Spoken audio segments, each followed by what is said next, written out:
औरंगजेब अगला टॉपिक है। मुगल गद्दी पर शाहजहां का उत्तराधिकारी औरंगजेब हुआ, किंतु ज्येष्ठ पुत्र के उत्तराधिकार के नियम से नहीं अपितु तलवार के बल से। मुगल काल में तलवार ही सत्ता का प्रतीक थी। तलवार के बल पर ही उत्तराधिकार का निर्णय होता था। मुगल बादशाह औरंगजेब का राज्याभिषेक 2 बार हुआ था। उसका पहला राज्याभिषेक दिल्ली में 21 जुलाई 1658 को हुआ था। उसका दूसरा राज्याभिषेक दिल्ली में ही 5 जून 1659 को हुआ तथा अबुल मुजफ्फर मोहिउद्दीन मोहम्मद औरंगजेब बहादुर आलमगीर बादशाह गाजी की उपाधि धारण कर वह मुगल बादशाह के सिंहासन पर आसीन हुआ। मध्य प्रदेश में स्थित उज्जैन के निकट धर्मत नामक स्थान पर 15 अप्रैल 1658 को औरंगजेब तथा दारा शिकोह के मध्य युद्ध हुआ था। इस युद्ध में जोधपुर के राजा जसवंत सिंह ने दारा शिकोह की तरफ से तथा मुराद ने औरंगजेब की तरफ से भाग लिया था। सामोगढ़ का युद्ध 29 मई 1658 को औरंगजेब और मुराद की संयुक्त सेनाओं एवं दारा शिकोह के मध्य हुआ था, जिसमें दारा शिकोह पराजित हुआ था। और इसमें आगे है, उत्तराधिकार के युद्ध में औरंगजेब से पराजित दारा शिकोह के पुत्र शहजादे सुलेमान शिकोह ने श्रीनगर गढ़वाल के शासक पृथ्वी सिंह के यहाँ शरण ली थी, किंतु उसके उत्तराधिकारी मेदिनी सिंह ने उसे औरंगजेब को सौंप दिया। सुलेमान शिकोह को ग्वालियर के किले में बंद कर दिया गया और वहाँ उसको अफीम खिलाकर मार डाला गया। 1665 ईस्वी के आरंभ में औरंगजेब ने राजा जयसिंह के नेतृत्व में विशाल सेना शिवाजी का दमन करने के लिए भेजी। जयसिंह कछवाहा शासक थे, जो कि युद्ध और शांति दोनों कलाओं में निपुण थे। वह चतुर कूटनीतिज्ञ थे और उन्होंने समझ लिया कि बीजापुर को जीतने के लिए शिवाजी से मैत्री करना आवश्यक है। अतः पुरंदर के किले पर मुगलों की विजय और राजगढ़ की घेराबंदी के बावजूद उन्होंने शिवाजी से संधि की। पुरंदर की यह संधि जून 1665 में हुई। औरंगजेब के पुत्र मोहम्मद अकबर ने 1681 ईस्वी में विद्रोह करके राजपूतों के विरुद्ध अपने पिता की स्थिति दुर्बल कर दी थी। अकबर राजपूतों के विरुद्ध लड़े जाने वाले युद्ध से निराश हो गया था। उसे अपने पिता की धर्मांधता की नीति की सफलता में विश्वास न था तथा विचारों से वह उदार था। उसी अवसर पर मेवाड़ के राजा राज सिंह और राठौर नेता मारवाड़ के दुर्गादास ने उसके सामने प्रस्ताव रखा कि यदि वह अपने को भारत का बादशाह घोषित कर दे तो मेवाड़ और मारवाड़ दोनों की सेनाएं उसकी सहायता करेंगी। औरंगजेब जो कुछ दूसरों पर लागू करना चाहता था, उसका वह स्वयं अभ्यास करता था। उसके व्यक्तिगत जीवन का नैतिक स्तर ऊंचा था। वह अपने युग के प्रचलित पापों से दृढ़तापूर्वक अलग रहता था। इस प्रकार उसके समकालीन उसे शाही दरवेश समझते थे तथा मुसलमान उसे जिंदा पीर के रूप में मानते थे। जब औरंगजेब दूसरी बार दक्षिण का सूबेदार नियुक्त किया गया तो उसने गोलकुंडा एवं बीजापुर के विरुद्ध आक्रामक नीति अपनाई थी। संभवतः उसने इन दोनों राज्यों का विध्वंस भी कर दिया होता, किंतु दारा शिकोह के परामर्श पर शाहजहां द्वारा भेजे आदेश के अनुसार 1656 ईस्वी में गोलकुंडा एवं 1657 ईस्वी में बीजापुर के विरुद्ध उसे युद्ध स्थगित कर संधि करनी पड़ी थी। बादशाह बनने के बाद उसने अपनी इस अधूरी योजना को पूरा किया और बीजापुर 1686 में और गोलकुंडा 1687 पर आधिपत्य स्थापित किया। बीजापुर पे 1686 में और गोलकुंडा पर 1687 पर आधिपत्य स्थापित किया। औरंगजेब के शासनकाल के दौरान मुगल सेना में सर्वाधिक हिंदू सेनापति थे। उसके शासनकाल के उत्तरार्ध में कुल सेनापतियों में 31.6% हिंदू थे, जिसमें मराठों की संख्या आधे से अधिक थी। अकबर के काल में यह अनुपात 22.5% तथा शाहजहां के काल में 22.4% था। यानी कि औरंगजेब के काल में सबसे ज़्यादा हिंदू थे, उसके बाद अकबर के काल में और उसके बाद शाहजहां के काल में। अकबर महान ने अपने साम्राज्य से जजिया कर की समाप्ति की घोषणा की थी, किंतु औरंगजेब ने उसे 1679 ईस्वी में पुनर्जीवित कर दिया। इस कर के लिए हिंदुओं को 3 वर्गों में बांटा गया। जिनकी आय 200 दिरहम प्रतिवर्ष से कम थी, उनको 12 दिरहम प्रतिवर्ष देना था, और जिनकी आय 200 से 10,000 दिरहम प्रतिवर्ष थी, उनको 24 दिरहम प्रतिवर्ष देना था। जिनकी आय 10,000 दिरहम प्रतिवर्ष के ऊपर थी, उनको 48 दिरहम प्रतिवर्ष देना पड़ता था। स्त्रियां, गुलाम, 14 वर्ष की आयु से कम के बच्चे, भिखारी और आय रहित व्यक्ति इस कर से मुक्त थे। अधीनस्थ हिंदू राजाओं एवं ब्राह्मणों को भी इसे देने के लिए बाध्य किया गया। औरंगजेब सर्वोपरि एक उत्साही सुन्नी मुसलमान था। उसकी धार्मिक नीति सांसारिक लाभ के किसी विचार से प्रभावित नहीं थी। उदार दारा के विरुद्ध सुन्नी कट्टरता के समर्थक के रूप में राज सिंहासन प्राप्त करने वाले की हैसियत से उसने कुरान के कानून को कठोरता से लागू करने का प्रयत्न किया। इस कानून के अनुसार प्रत्येक धार्मिक मुसलमान को अल्लाह की राह में मेहनत करनी चाहिए, या दूसरे शब्दों में तब तक गैर मुसलमानी देशों दारुल हर्ब के विरुद्ध धर्म युद्ध जिहाद करना चाहिए जब तक कि वे इस्लाम के राज्य दारुल इस्लाम के रूप में परिवर्तित नहीं हो जाते। औरंगजेब ने सिक्कों पर कलमा खुदवाना, नौरोज का त्यौहार मनाना, तुलादान तथा झरोखा दर्शन बंद कर दिया। उसने अकबर द्वारा प्रारंभ हिंदू राजाओं के माथे पर आने अपने हाथ से तिलक लगाना बंद कर दिया। वैश्याओं को शादी करने अथवा देश छोड़ने का आदेश दिया। दरबार में बसंत, होली, दिवाली आदि त्यौहार मनाने बंद कर दिए। औरंगजेब ने औरंगाबाद में अपनी प्रिय पत्नी राबिया उद दौरानी के मकबरे का निर्माण कराया था। इसे बीबी का मकबरा भी कहा जाता है। राबिया उद दौरानी का मकबरा था ये, जिसे बीबी का मकबरा भी कहा जाता है। इसकी स्थापत्य कला शैली सुप्रसिद्ध ताजमहल पर आधारित थी, अतः इसे द्वितीय ताजमहल भी कहा जाता है। ऐसी मान्यता है कि इस मकबरे का निर्माण औरंगजेब के शासनकाल में उसके पुत्र आजम शाह के निर्देशन में संपन्न हुआ। दिल्ली के लाल किले में औरंगजेब ने मोती मस्जिद का निर्माण कराया। मेहरुन्निसा औरंगजेब की पुत्री थी। इसके अतिरिक्त जहां आरा, रोशन आरा, गौहर आरा औरंगजेब की बहन तथा शाहजहां की पुत्रियां थीं। औरंगजेब की अन्य पुत्रियां थीं जेबुन्निसा, जीन तुन्निसा, बदरुन्निसा और जुबदतुन्निसा।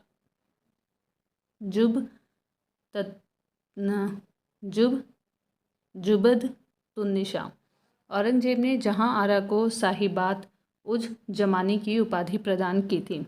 समर्थ गुरु रामदास महाराष्ट्र के महान संत थे। इनका जन्म 1608 ईस्वी में जबकि मृत्यु 1681 ईस्वी में हुई थी।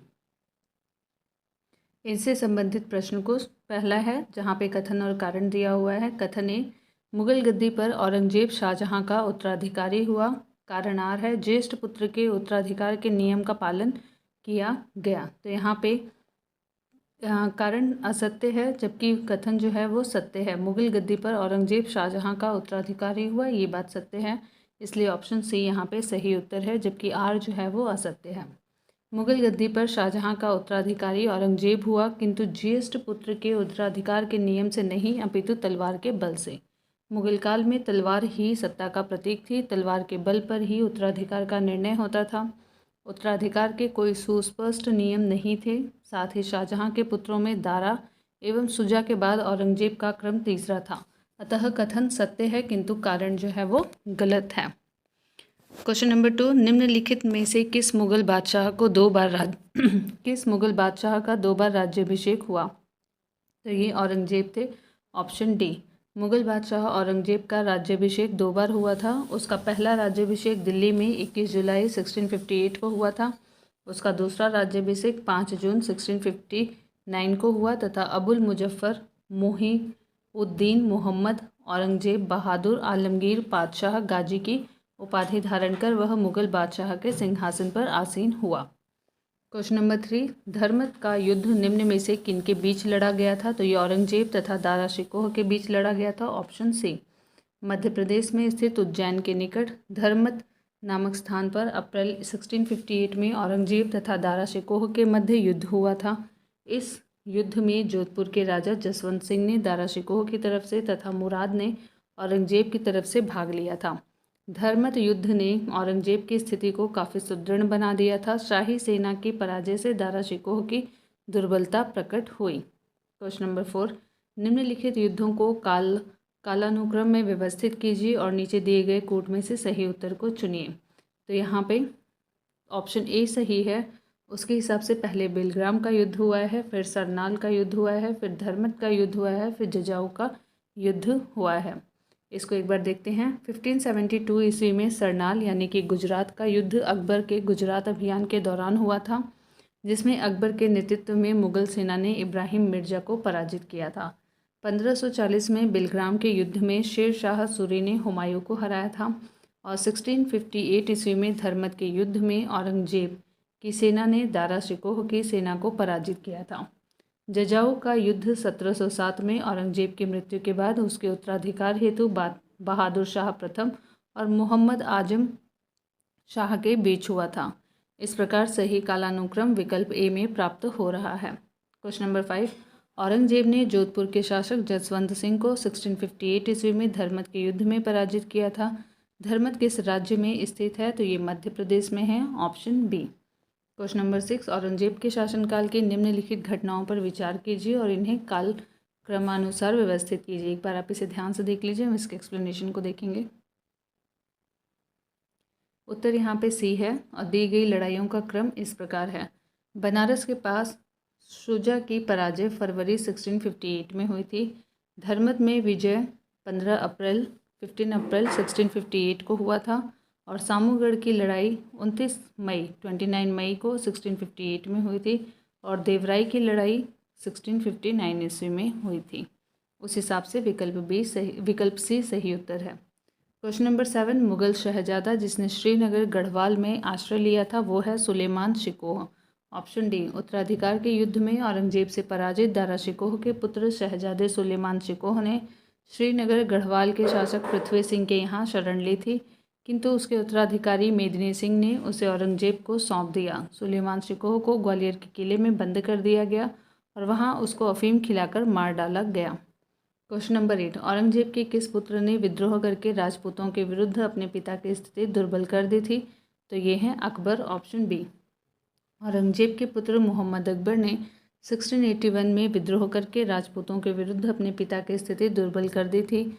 अकबर राजपूतों के विरुद्ध लड़े जाने वाले युद्ध से निराश हो गया था। उसे अपने पिता की धर्मांधता की नीति की सफलता में विश्वास न था तथा विचारों से वह उदार था। उसी अवसर पर मेवाड़ के राणा राज सिंह और राठौर नेता मारवाड़ के दुर्गादास ने उसके सामने प्रस्ताव रखा कि यदि वह अपने को भारत का बादशाह घोषित कर दे तो मेवाड़ और मारवाड़ दोनों की सेनाएं उसकी सहायता करेंगी। दुर्गादास ने अकबर को अपने संरक्षण में रखा। राजपूताना और खान देश की कठिन यात्रा की, मुगल सेना से उसकी रक्षा की और उसे शिवाजी के पुत्र संभाजी के दरबार में पहुंचाने में सफलता पाई। उसे 1681 ईस्वी में औरंगजेब स्वयं अकबर का पीछा करता हुआ दक्षिण भारत गया, किंतु अकबर फारस भाग गया और वहीं पर औरंगजेब की अंतिम काल में अकबर की मृत्यु हुई। अगला प्रश्न, किस मुगल सेनापति के साथ शिवाजी ने 1665 में पुरंदर की संधि पर हस्ताक्षर किए थे? तो इसका उत्तर है जय सिंह के साथ, ऑप्शन बी। कई बार पूछा गया प्रश्न है ये।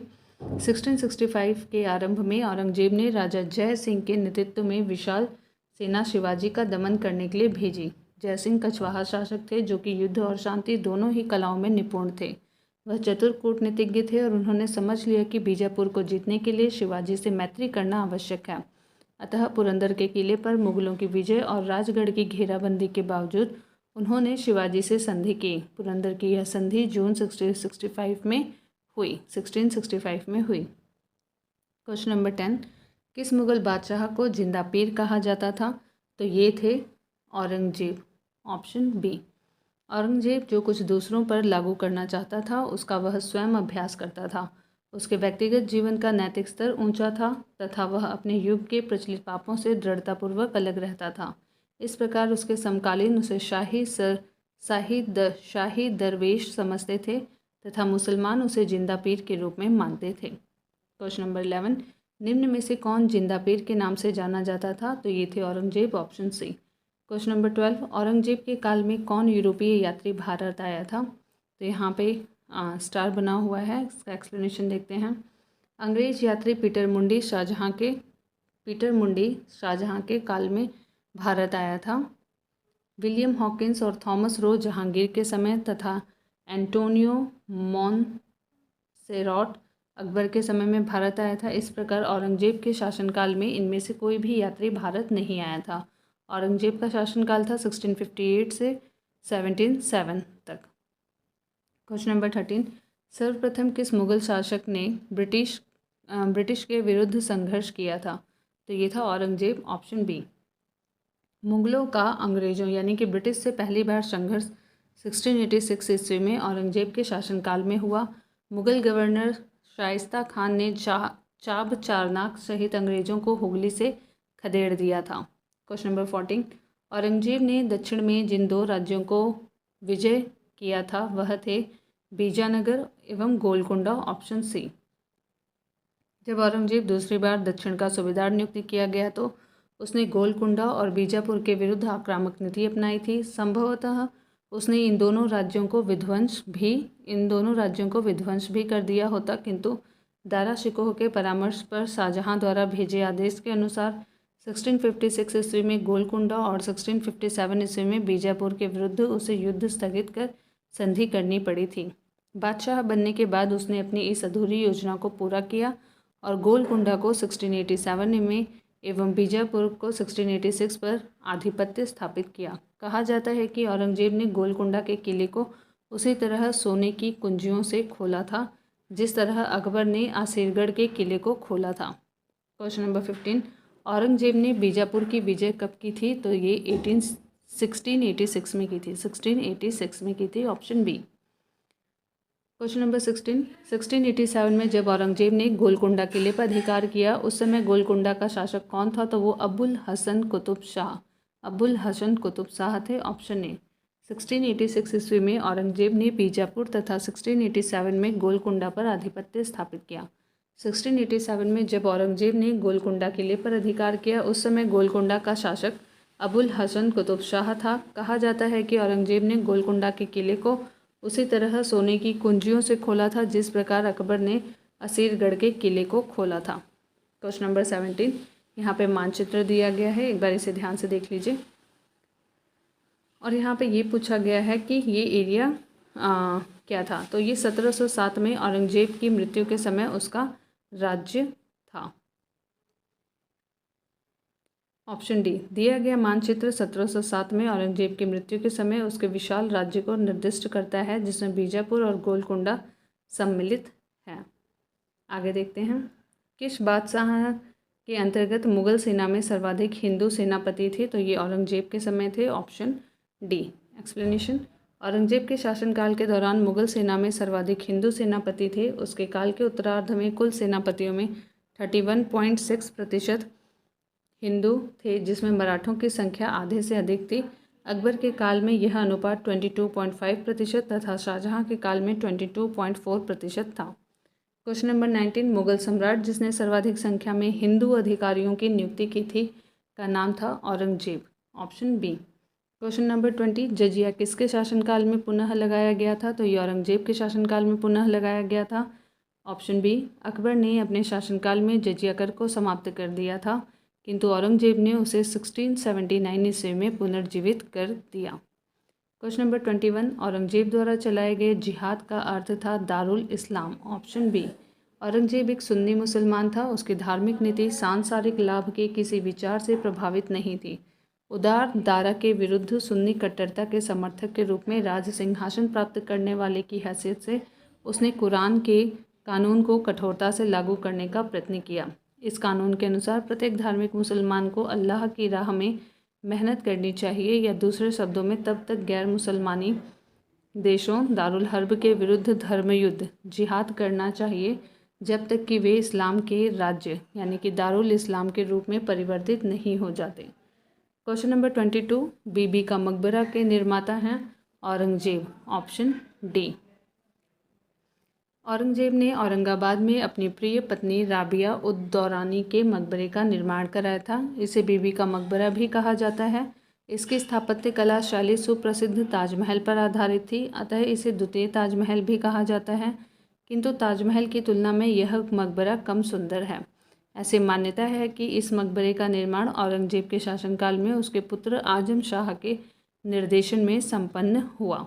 क्वेश्चन नंबर 23, कौन सा मकबरा द्वितीय ताजमहल कहलाता है? तो ये राबिया उद दौरानी का मकबरा, ऑप्शन सी का मकबरा दूसरा ताजमहल कहलाता है। क्वेश्चन नंबर 24 निम्नलिखित में से कौन सम्राट औरंगजेब की पुत्री थी? तो ये मेहरुन्निसा थी, ऑप्शन डी। मेहरुन्निसा औरंगजेब की पुत्री थी। इसके अतिरिक्त जहां आरा, रोशन आरा, गौहर आरा औरंगजेब की बहन तथा शाहजहां की पुत्रियां थीं। औरंगजेब की अन्य पुत्रियां थी जेबुन्निसा, जीनतुन्निसा और बदरुन्निसा और जुबदत्तुन्निसा। अगला प्रश्न है, औरंगजेब ने किसको साहिबात उज जमानी की उपाधि प्रदान की थी? तो ये हैं जहां आरा को औरंगजेब ने जहां आरा को साहिबात उज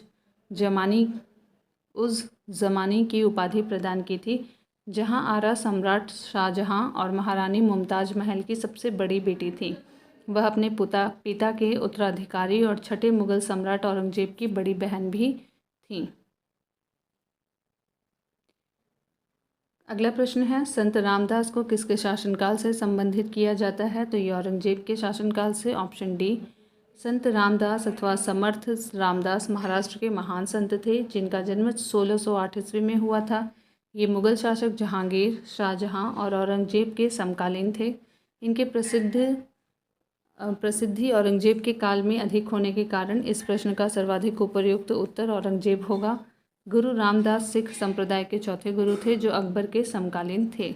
गुरु रामदास अकबर के समकालीन थे जो कि सिख संप्रदाय के चौथे गुरु थे। क्वेश्चन नंबर 27, दिल्ली के लाल किले में मोती मस्जिद का निर्माण औरंगजेब ने कराया था, ऑप्शन डी। दिल्ली के लाल किले परिसर के अंदर औरंगजेब ने संगमरमर की एक मस्जिद मोती मस्जिद का निर्माण करवाया।